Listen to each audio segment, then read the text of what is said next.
Hello दोस्तों, I hope कि आप सभी लोग अच्छे होंगे। तो पिछले एपिसोड में हमने देखा था कि डार्ला उसके साथियों को हाना के रूम में ले आती है, जहां हाना डार्ला को देख बोलती है कि तुम यहाँ पर क्यों आई हो और तुम्हारे साथ इतने लोग क्यों हैं। तो डार्ला बोलती है कि मुझे तुमसे बात करनी है, जिसके बाद वो अंदर आ जाती है और बोलती है कि मैं तुम्हें अभी कुछ नहीं बता सकती, बस तुम इतना जान लो कि ये लोग मेरा गेम बजाना चाहते हैं, इसलिए मैं चाहती हूँ कि तुम मेरी हेल्प करो। जिसके बाद वो उन सभी को अंदर ले आती है, जहाँ पर सैम हाना के ऊपर बैठ जाता है और बोलता है कि तुम तो बहुत ही सुंदर हो। तभी जूनी उनकी बातें सुनकर बाथरूम से बाहर आता है और वो सैम की जमकर पिटाई करने लगता है, जो देखकर चार्ली बीच में आकर सैम की हेल्प करता है। जिसके बाद हम जेसन को देखते हैं, जो जूनी का चेहरा बिगाड़ने के लिए नाइफ निकाल लेता है और उसकी तरफ आगे बढ़ता है, लेकिन तभी वहाँ पर ताई आ जाता है और वो उसको रोक लेता है। जहाँ ताई को देख वे सभी लोग डर जाते हैं, जहाँ पर जेसन ताई को बताने लगता है कि आखिर यहाँ पर क्या चल रहा है। तो ताई बोलता है कि तुम रहने दो, मुझे चश्मिश ने सब कुछ बता दिया। जहाँ उसकी बात सुनकर जेसन हैरान हो जाता है और उसे पता चलता है कि दरअसल वो चश्मिश ताई का खबरी है। तभी हम उस चश्मिश को देखते हैं, जो जेसन को देखकर स्माइल करता है। जिसके बाद ताई बोलता है कि हाना और जूनी को छोड़कर सभी लोग इस कमरे से बाहर निकलो। तो सैम बोलता है कि क्या तुम्हें नहीं पता कि जूनी और डार्ला वे दोनों तुम्हें धोखा दे रहे हैं। तो ताई बोलता है कि मैंने तुम्हें बोला ना कि तुम सब यहाँ से बाहर निकलो। जो सुनकर सैम बोलता है कि नहीं, मैं इस कमीने को नहीं छोड़ूंगा।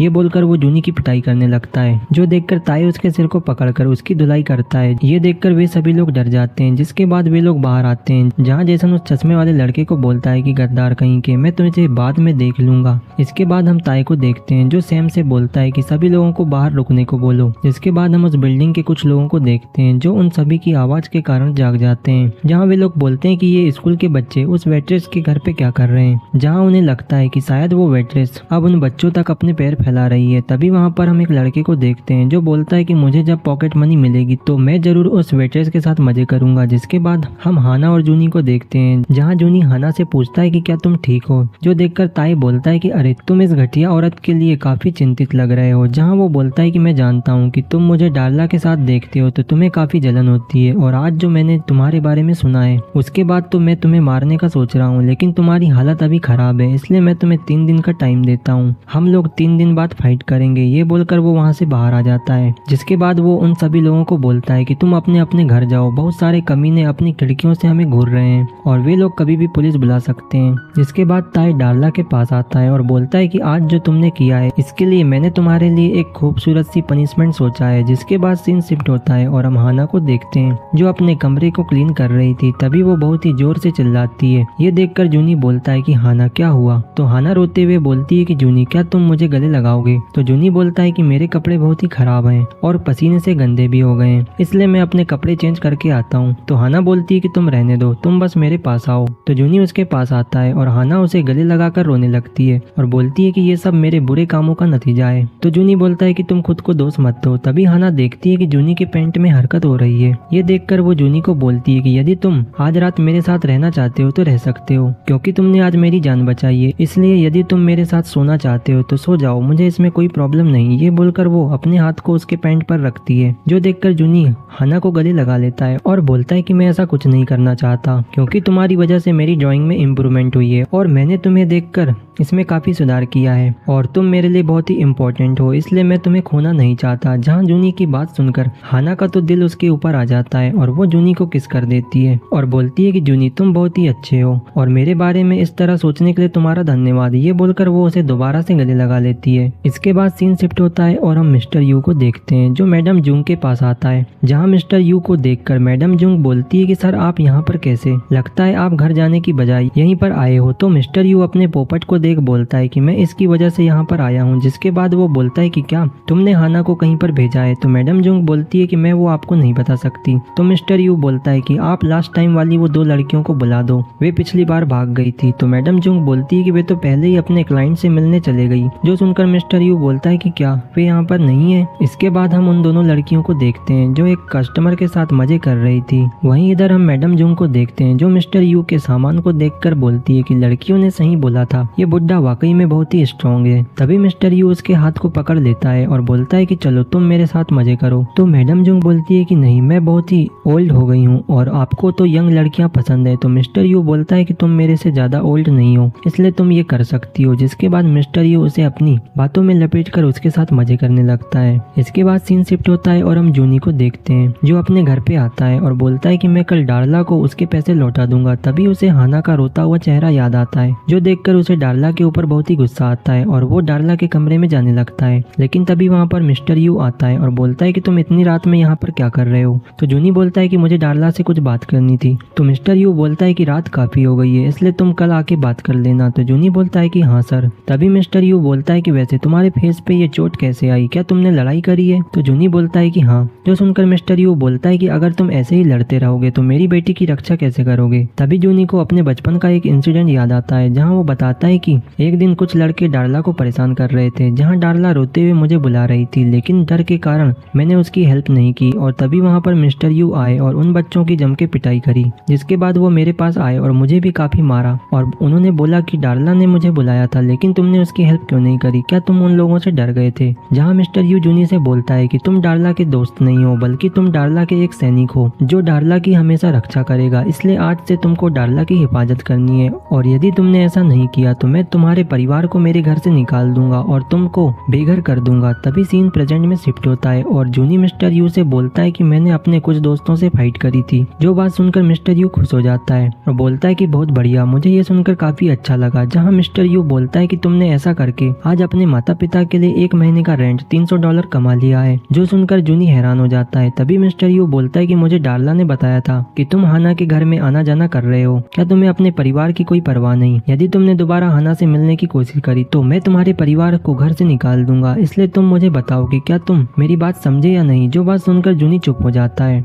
तभी हाना उन दोनों को अपने घर से देख रही होती है, जहाँ जूनी बोलता है कि ठीक है, मैं हाना के घर में नहीं जाऊंगा। जो सुनकर मिस्टर यू खुश हो जाता है। तभी जूनी बोलता है कि हाना सिर्फ मेरी एक दोस्त है और मैंने उसके साथ कभी मजे नहीं किए। जो बात सुनकर मिस्टर यू बोलता है कि मैं जानता था कि हमारा जूनी ऐसा नहीं कर सकता। ये बोलकर वो वहाँ से चले जाता है। इसके बाद हम जूनी को देखते हैं, जो अपने घर में आता है और अपने माता पिता को देखता है, जहाँ वो बताता है कि उसके फादर की एक एक्सीडेंट में हाथों की उंगलियां कट गई थी, जिसके बाद उसकी मॉम ने एक मेकअप फैक्ट्री में काम किया और उनकी देखभाल की। इसके कारण मेरे माता पिता यहाँ से कभी भाग नहीं सके। जिसके बाद जूनी बोलता है कि मिस्टर यू और उसकी बेटी दोनों एक जैसी हैं। जहाँ वो बोलता है कि उसे लगता है कि उसके पास पैसे हैं तो वो जो चाहे कर सकता है। ये बोलकर वो उन दोनों को गाली देने लगता है। इसके बाद वो छत में आकर डार्ला की अंडरवियर ले आता है और उसकी अंडरवियर के साथ मजे करने लगता है और अपने मन की सारी भड़ास निकालता है। इसके बाद नेक्स्ट मॉर्निंग में हम डार्ला को स्कूल में देखते हैं, जो बहुत ही डरी हुई थी। जो देखकर ताई के दोस्त बोलते हैं कि तुम इतना डरो मत, ताई तुमको कुछ नहीं करेगा। जहाँ वो बोलते हैं कि ताई को आने दो, हम उससे ज्यादा लोग हैं, इसलिए वो हमें नहीं मार पाएगा। तभी वहाँ पर ताई आता है, जो देखकर डार्ला डर जाती है। तभी ताई डार्ला को मारने जाता है, लेकिन वो सडनली रुक जाता है और बोलता है कि तुम बाहर जाके वेट करो। इसके बाद डार्ला बाहर आ जाती है, जहाँ वो बोलती है कि शायद ताई उसे कुछ नहीं करेगा क्योंकि वो उसकी गर्लफ्रेंड है। तभी डार्ला को अंदर से उन लोगों की फाइट की आवाजें सुनाई देती हैं, जो देखकर वो काफी डर जाती है। तभी वहाँ पर ताई आता है, जहाँ उसके हाथ खून से भरे थे। तभी ताई बोलता है कि डार्ला मैं तुम्हें नहीं मार सकता। ये बोलकर वो वहाँ से चले जाता है। जो देखकर डार्ला बोलती है कि मुझे पता था कि वो मुझसे पंगा नहीं ले सकता। इसके बाद वो वॉशरूम में आकर अपने फेस को धोने लगती है और बोलती है कि उस कमीने ने मेरे चेहरे को गंदा कर दिया। तभी वहाँ पर बाकी की लड़कियां आकर वॉशरूम का दरवाजा बंद कर देती हैं। जो देखकर डार्ला बोलती है कि तुम कमीने लोग यहाँ पर क्या कर रहे हो। तो एक लड़की बोलती है कि तुमको बिल्कुल भी पता नहीं कि तुम्हारे साथ अब क्या होने वाला है। जहाँ वो बोलती है कि हमें यहाँ पर ताई ने भेजा है तुम्हें पनिशमेंट देने, क्योंकि वो तुम्हें अपने हाथों से नहीं मारना चाहता। जो सुनकर डार्ला बोलती है कि तुम लोग क्या बकवास कर रहे हो, मैं ताई की गर्लफ्रेंड हूँ। तो वो लड़की बोलती है कि तुम अब ताई की गर्लफ्रेंड नहीं रही। जिसके बाद वो अपने साथियों से बोलती है कि इसको पकड़ो और इसके सारे कपड़े निकाल दो। जो सुनकर डार्ला बोलती है कि यदि तुमने ऐसा किया तो मैं तुम्हें नहीं छोड़ूंगी, क्योंकि तुम्हें नहीं पता कि मैं कौन हूँ। जो सुनकर वे लड़कियां डार्ला के कपड़े फाड़ने लगती हैं। जिसके बाद वो लड़की डार्ला की जम के पिटाई करती है। वहीं इधर हम रूम के बाहर ताई को देखते हैं, जो उन लोगों की आवाजें सुन रहा था। जिसके बाद हम डार्ला को देखते हैं, जहाँ वो लड़की आकर डार्ला के बालों को पकड़कर उसे घसीटते हुए ले आती है और उसको पानी के अंदर डाल देती है। जिसके बाद सीन शिफ्ट होता है और हम कॉफी शॉप में देखते हैं, जहाँ वे दोनों लड़कियां बोलती हैं कि आखिर हाना को क्या हुआ, वो छुट्टी पर क्यों है। तो दूसरी लड़की बोलती है कि उसकी तबीयत ठीक नहीं। जहाँ वे दोनों लड़कियां बोलती हैं कि ये सही टाइम है मिस्टर यू को अपने काबू में करने का। जो बात सुनकर मैडम जुंग बोलती है कि तुम दोनों अपनी बकवास बंद करो। तभी मैडम जुंग बोलती है कि वैसे आज मुझे काफी अच्छा लग रहा है, क्योंकि रात में मिस्टर यू ने मेरा मूड फ्रेश कर दिया। इसके बाद सीन शिफ्ट होता है और हम स्कूल में डार्ला को देखते हैं, जो अपने फटे हुए कपड़े पहने हुए जूनी की क्लास में आती है, जो देखकर टीचर बोलती है कि तुम यहाँ पर क्या कर रही हो। तो डार्ला बोलती है कि जूनी बाहर आओ। तो जूनी बोलता है कि मैं क्लास को बीच में छोड़कर नहीं आ सकता। तो डार्ला बोलती है कि जूनी क्या तुम हमारे घर में रहना चाहते हो या नहीं। ये बोलकर वो उसके ऊपर भड़क जाती है। तो जूनी बोलता है कि तुम्हें जो करना है करो, लेकिन मैं नहीं आऊंगा। तभी जूनी डार्ला के जख्मों को देखता है। इसके बाद उसे मिस्टर यू की बात याद आती है कि उसे हमेशा डार्ला की हेल्प करना है, इसलिए उसे मजबूरन उसके साथ जाना पड़ता है। इसके बाद सीन शिफ्ट होता है और हम जूनी को देखते हैं,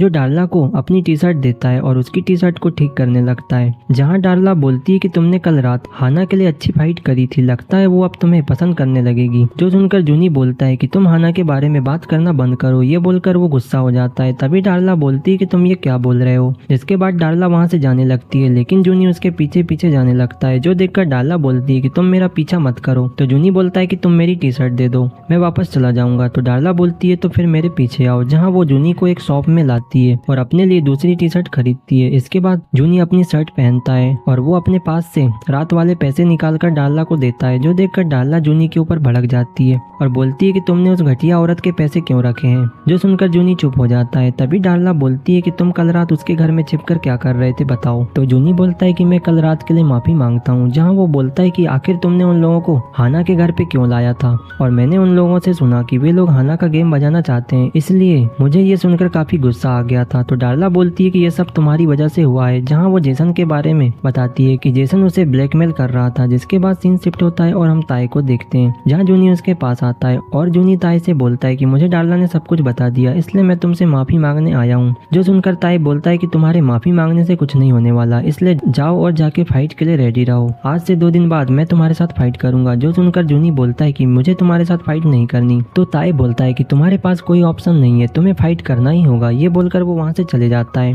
जो देखकर जूनी परेशान हो जाता है। जिसके बाद हम जूनी को देखते हैं, जो अपनी आर्ट क्लास में आकर पेंटिंग बना रहा था, लेकिन उसे डार्ला की बात याद आती है, जो याद करके उसका ड्राइंग में ध्यान नहीं लगता। इसलिए वो अपने टीचर से बोलता है कि मुझे आज घर जाना है। तो टीचर बोलता है कि ठीक है जूनी, तुम जा सकते हो। तभी टीचर जूनी की पेंटिंग देख बोलता है कि जूनी, तुम्हारे अंदर बहुत ही प्रतिभा है, इसलिए तुम अपने हाथों का ध्यान रखना और किसी से फाइट मत करना। तो जूनी बोलता है कि हाँ टीचर। ये बोलकर वो वहाँ से बाहर आ जाता है। तभी उसे हाना की आवाज आती है, जहाँ हाना कुछ सामान लेकर वहाँ आती है और बोलती है कि क्या तुम अपनी आर्ट क्लास बंक कर रहे हो। तो जूनी बोलता है कि नहीं, आज मेरी तबीयत ठीक नहीं है। जहाँ वो बोलता है कि क्या तुमने आज छुट्टी ली है। तो हाना बोलती है कि हाँ। इसके बाद वो उसे एक आइसक्रीम देती है। तभी सडनली हाना जूनी को किस कर देती है। जो देखकर जूनी बोलता है कि कल रात के बाद से हाना लगातार उसके करीब आते जा रही है। जिसके बाद जूनी बोलता है कि हाना, मैं अब चलता हूँ। तभी हाना बोलती है कि क्या तुम अपने घर जा रहे हो। तो जूनी बोलता है कि नहीं, आज घर में मेरी मॉम है, इसलिए मैं बाहर खेलने जा रहा हूँ। तो हाना बोलती है कि यदि तुम इस हालत में अपनी मॉम के सामने जाओगे तो वो परेशान हो जाएंगी, इसलिए क्यों ना तुम मेरे साथ चलो। ये बोलकर वो उसे अपने साथ कॉफी शॉप में ले आती है। जो देखकर जूनी के होश उड़ जाते हैं। तभी कॉफी शॉप में मैडम जुंग बोलती है कि हाना, तुमने यहाँ पर इस बच्चे को क्यों लाया है। तो हाना बोलती है कि ये मेरा छोटा भाई है और आज इसने स्कूल में लड़ाई की है, इसलिए मैं इसे सजा देने वाली हूँ। ये बोलकर वो उसे अपने कमरे में ले आती है।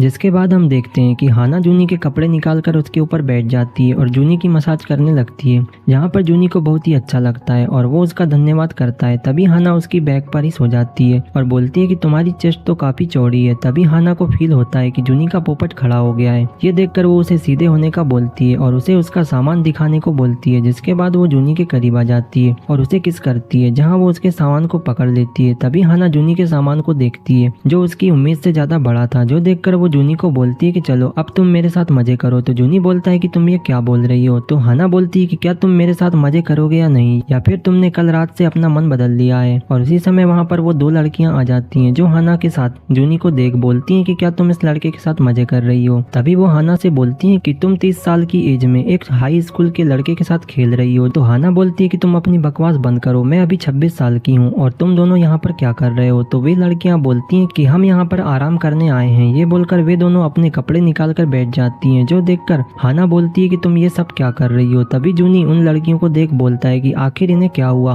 वे मेरे सामने अपने कपड़े क्यों निकाल रही हैं। तभी हाना बताती है कि जूनी की कल एक फाइट होने वाली है, इसलिए मैं उसे यहाँ पर मसाज देने लाई थी। जहाँ फाइट का सुनकर वे हाना से उसके बारे में पूछती हैं, जहाँ पर हाना उसे सारी बात बताती है। जो सुनकर वे लड़कियाँ बोलती है कि जूनी, तुमने उसकी गर्लफ्रेंड के साथ सही नहीं किया, इसलिए तुम सजा के हकदार हो। तो जूनी बोलता है कि मैं ये बात जानता हूँ, इसलिए मैं आज ताई से माफी मांगने गया था, लेकिन उसने बोला कि वो उससे फाइट करके ही रहेगा। जो सुनकर वो ब्लैक लड़की बोलती है कि यदि तुम उस फाइट से बच गए तो मेरे पास जरूर आना, मैं तुम्हारी सारी चोटें ठीक कर दूंगी और तुम्हारे साथ मजे भी करूंगी। जो बात सुनकर हाना बोलती है कि तुम ये क्या बकवास कर रही हो। तो ब्लैक लड़की बोलती है कि लगता है हाना का इस लड़के के ऊपर दिल आ गया, इसलिए वो आज छुट्टी लेकर उसके सामान को सहला रही थी। जो बात सुनकर हाना उन दोनों के ऊपर गुस्सा हो जाती है और वो उन दोनों के बालों को पकड़कर उन्हें बाहर कर देती है। जो देखकर जूनी बस देखता ही रह जाता है। जिसके बाद हाना जूनी को उसके घर तक छोड़ने जाती है, जहाँ वो उसके साथ कुछ ज्यादा ही क्लोज हो जाती है और उन्हें इस कंडीशन में डार्ला देख लेती है, जहाँ डार्ला उनके सामने आ जाती है।